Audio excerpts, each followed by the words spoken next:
FX Studio 2. No boring gear reviews, just real talk. Hey everyone, and welcome back to FX Studio 2, your source for industry news, audio engineering tutorials, and insightful discussions.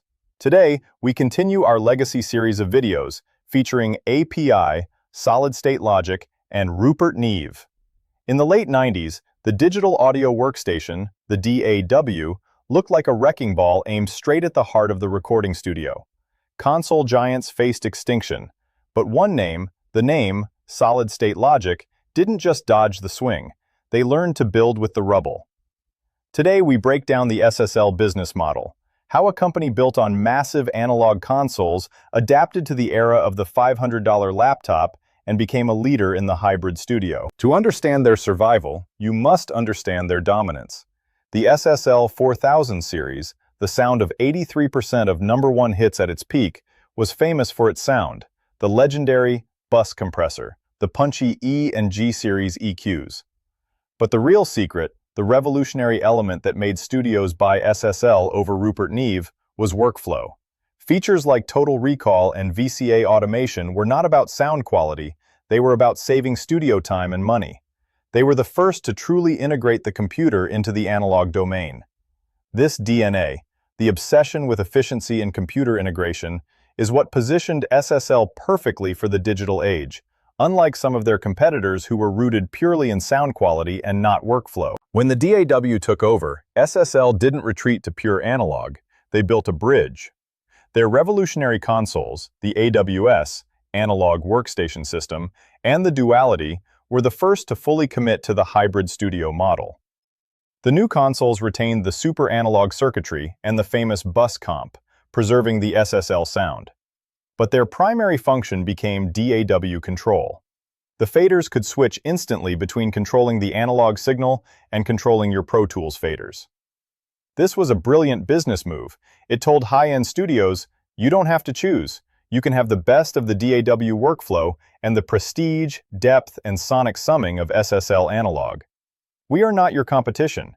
We are your ultimate controller. The second, and perhaps most crucial adaptation, was shrinking the experience.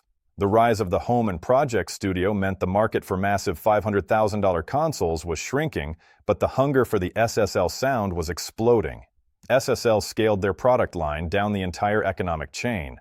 Products like the SIX desktop mixer and the recent SSL 12 interface put bona fide SSL SuperAnalogue preamps, the G-series EQ, and a mini bus compressor on the desks of thousands of producers who could never afford a Duality.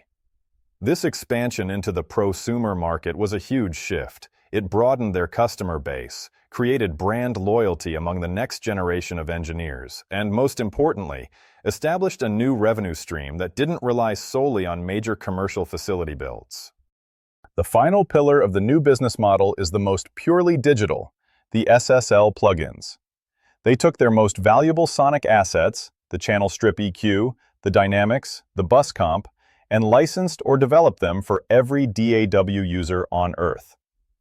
The genius here is twofold. First, they capitalized on their iconic sound through a low-cost, high-volume product. Second, they used this digital asset to drive sales of their hardware controllers.